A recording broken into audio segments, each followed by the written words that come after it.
Oh, hey, it's Rick. Ciao, it's Millie. And this is part 1 Uno. of episode 30 30. of season 2 Due. of Yonks Ago! This is Yonks Ago, coming into your ears. Now what are yonks? They're kinda like years. Just a father and a daughter who want to know all about some people from Yonks Ago. Interesting people who did interesting stuff, but about whom we don't know enough. So we're gonna dig deep and find it all out. Yonky doodlers know what we're all about. Yonks Ago, hey, ho, hey, Yonks Ago, hey, ho, hey, surely.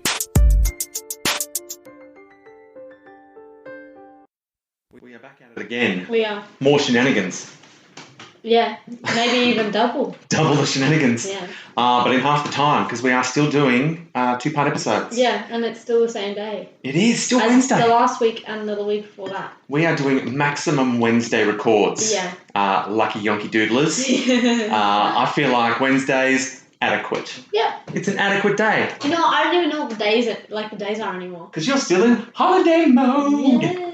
You're about to go to Queensland. Yeah, I am. You're going tomorrow. Yeah. We're spreading to all corners of the globe. Yeah, we're yeeting around. Yeah, so you're doing... Splitting up the family. Man, you're chucky-waking me before I chucky-wake you. Yeah, but no, I'm still in the country.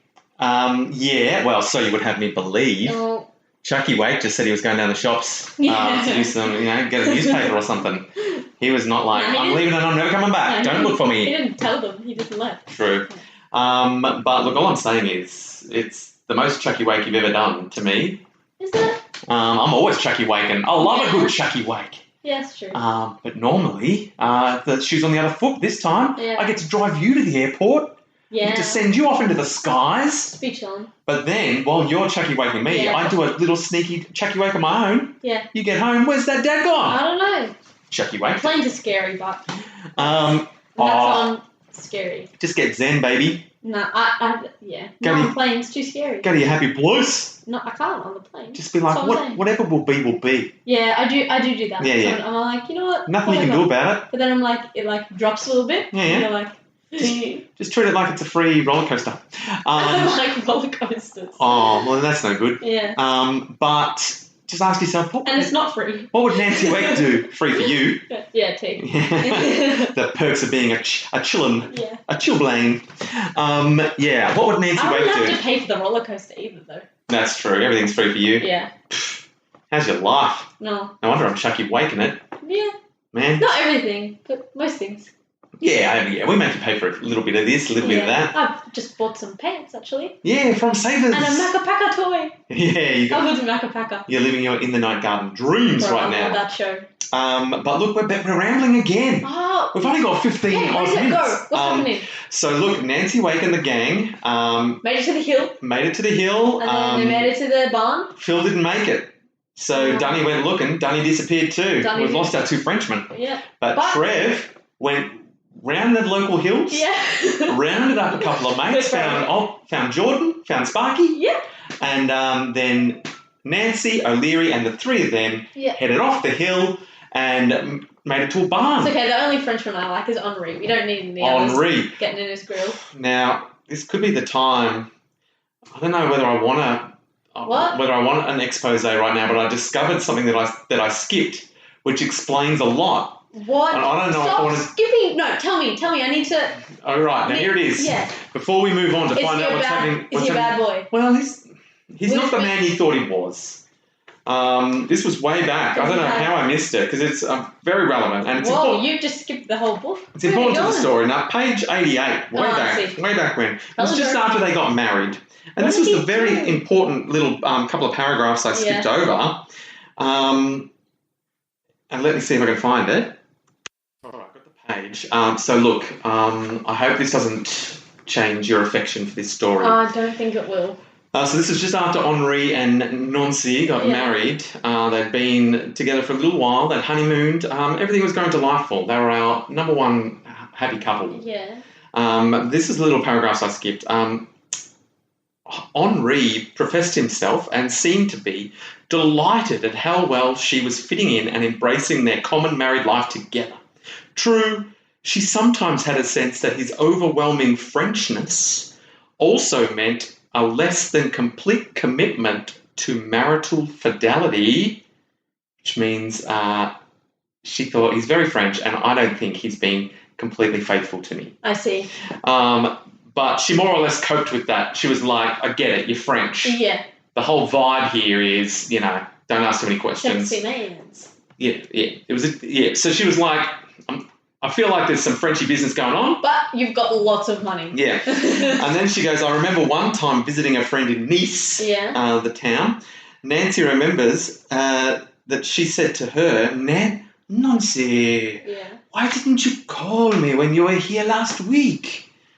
And I said, what on earth are you talking about? I wasn't here last week. And she's like, I have it right here in the newspaper, in the social pages. It says right here in print, Henri Fiocca and Madame Fiocca have checked into a Nice hotel. Oh, no. And this was printed at a time when Nancy knew that he had been there on a business trip.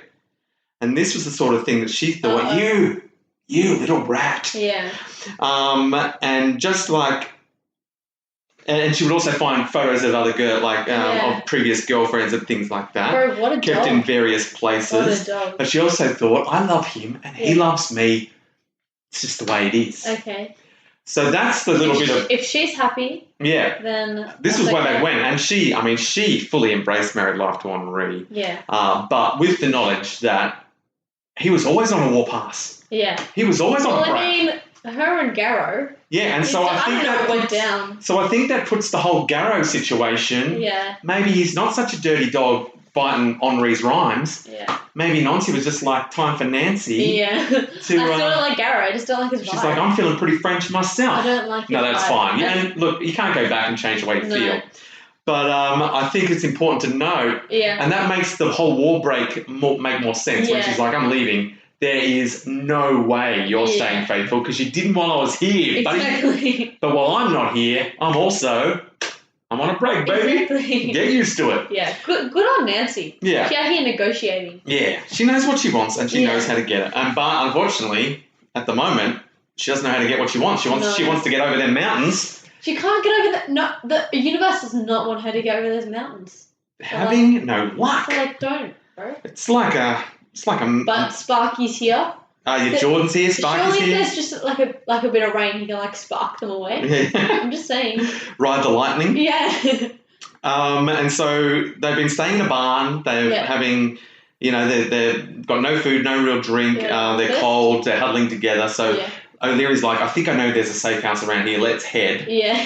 And they're all like, great plan. Yeah. And then 5 hungry days and 4 wickedly cold nights later, they arrive very wobbly on their legs. Yeah. Did it get water? They must have been licking puddles and stuff like that, getting real feral. Otherwise they'd be dead, eh? Yeah. And so it's freezing, they haven't eaten, and they arrive at the safe house. But not all of their problems have disappeared. No. Nancy, in particular, required urgent attention for a terrible case of scabies that she picked up. What? Scabies. What's that? Doesn't that not sound good? What is? Do you know what that is? It is like a terrible skin rash. No. Itchy skin rash caused by burrowing mites. Ew. Tiny little bugs get under your skin and you just are like, it's like lice for your skin. Yeah, no. Not just in your hair though, they're burrowing under your skin. No, thanks. And it's highly contagious, like lice. So everyone's dead. Man, I reckon they've all copped a bit of it because they've all been huddling together. Thanks, Nancy. So Nancy's got scabies.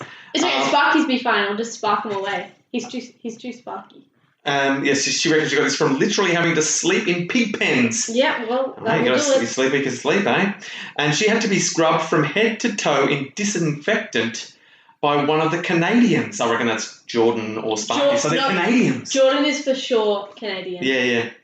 Oh, I'm just going to scrub you, all right? That was terrible. I'm going to scrub you, okay? I nailed it. The second one was better, but you were... Oh, come on now. Oh, sorry, Nancy, I'm going to scrub your scabies, okay? So she was standing there naked, being scrubbed by Jordan. No, it's okay. Jordan and Sparky are together, so it's fine. And she barely knew. And she said it was not nice, but this was no time for modesty, mate. When you're getting rid of scabies. No, you got scabies. Bro. All modesty rules out the window. Yeah. I defy anyone who's got scabies to feel any kind of shame in that situation. Just get the scabies off, bro. Scrub me down. Exactly. I don't care where you are. You'd be in school assembly. You'd be like, oh. Like Jordan. Like Jordan. Oh, nice school you got here, eh? Yeah. Oh, all right. Stand there, I'll hold you down, okay? Sparky can't do it because he's too electric. Yeah, you'd cop it. It was shocking. You could fry them scabies. Fry the scabies, my dear.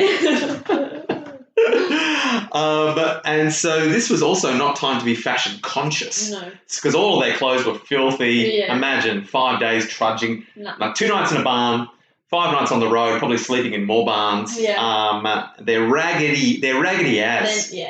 And so the resistance people that they landed with trying to rustle together some clothes for them all. Yeah. But they were not, super. They were clean. Yep. And sort of presentable, but they were some shoddy hand-me-downs, Nancy's like, normally I would not wear this.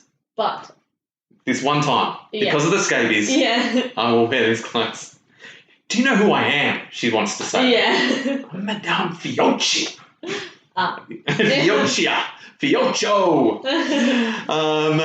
And so then they're ready to move again. They're clean in their not so stylish clothes. No. And then they realise there's nothing for them to do now. The only thing they can do, the only plan they got, is to head back to Francois Dessart's place in Toulouse. No, that's so far away. Back to bloody Toulouse. Were they on the way to the Pyrenees? Oh, they can't. She can't get free of Toulouse. Yeah. So it's amazing to Nancy. She's thinking all this time. She's 3 months it's been since she left Henri and said we're on a war break. He's just chilling with his business. 3 months. He's been there getting business fully operational. Business has never been better. No. He's got no distractions. Exactly. And still got the dog to look after. She's spent 3 months trying to hit their mountains up. No. And they have been going, no thank you. No thanks, Nancy. Not today, my friend. She's made some friends along the way. No, I think the mountains ship her and Henri. So they're like, turn around, go back. And so 3 months since she'd left Henri to cross the Pyrenees, and she was further away from getting there than she'd ever been. Yeah. And she's thinking, I can't believe the luck I've had. Yeah. Like something just doesn't add up. Who could be this unlucky?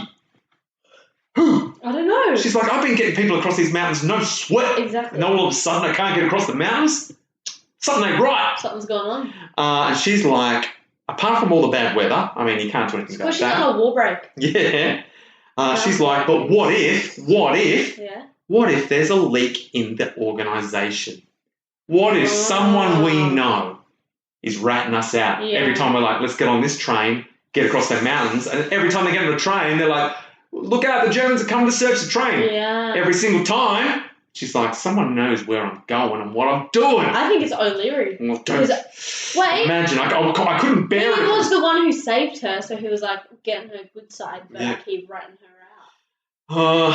And he controls the whole line. Well, he's playing a very dangerous game. I do like O'Leary though. Yeah, I can't believe it would be O'Leary. He would have just left her in jail if he wanted to get her. Unless it's Garrow. Garrow from pulling the strings. Unless, what's that guy's name? Plot twist, Henri? No.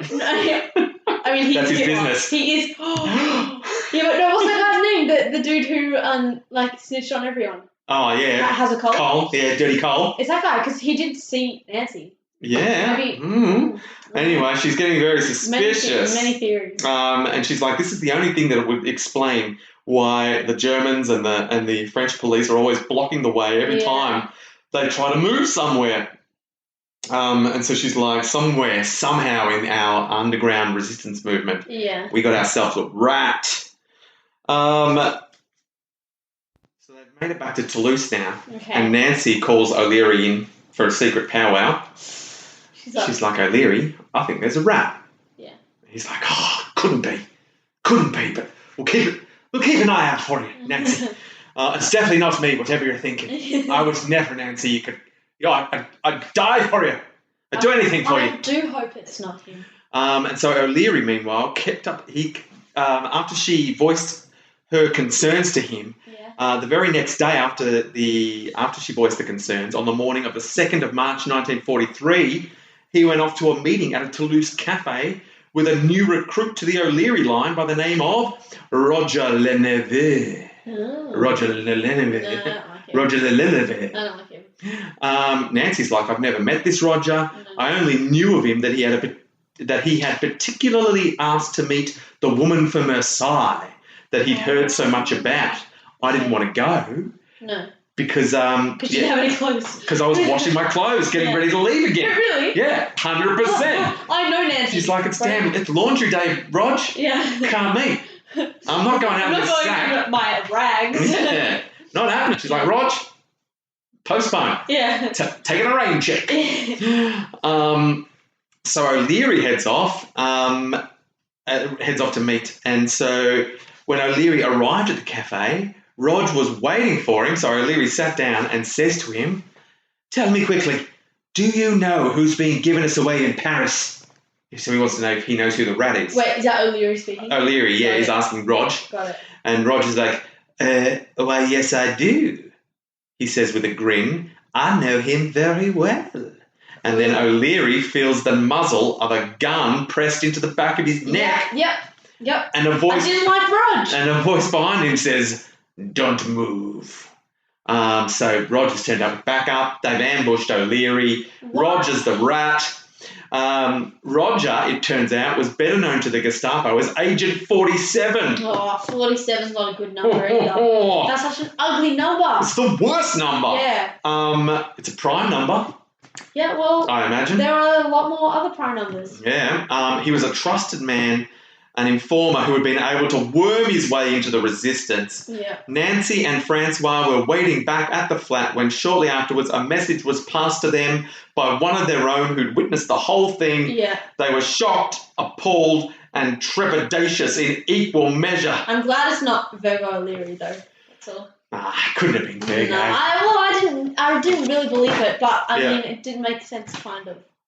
That is all the time we've got for part 1 of episode 30. That has shocked me to the core. Mate, so Nancy, she got the vibe. Yeah. Something's not right. She's like, use the laundry option. Tries to keep O'Leary, suspicious. Yeah. Tries to say, O'Leary, you got to watch out for yourself. And then the first person he meets up with, it's a bloody rat. Yep. Rog the rat. Dog out. It is getting, I feel like the net is closing in around, she's losing allies. Yeah. But also Jordan and Sparky. Jordan and Sparky are there, just scrubbing her down and keeping her safe. Trev's such a legend. You can always count on Trev. Trev is my favourite character in this whole freaking thing. Gotta love Trev. Yeah. And so now, again, back in Toulouse, and trying to find a way to the mountains. I think she needs to call up Henri and be like, can you get me over the mountains? Yeah, he's got lots of money. He's like, yeah, don't you know what my business is? Yeah. I run mountain tours. Like, my whole job is getting people from one side of the mountain to the other. Yeah. It's what I do. Yeah. Why didn't you ask? Yeah. She was like, I didn't know what your business was. So look, maybe that's what's going to happen. I don't know. We'll find out in part 2 of this wonderful, wonderful, exciting, nerve-wracking episode. How long was this one? We've been going for about 18 minutes or so. All right. Okay. Thank you for listening. Come back next week for another episode of Yonks Ago. So slick. I know.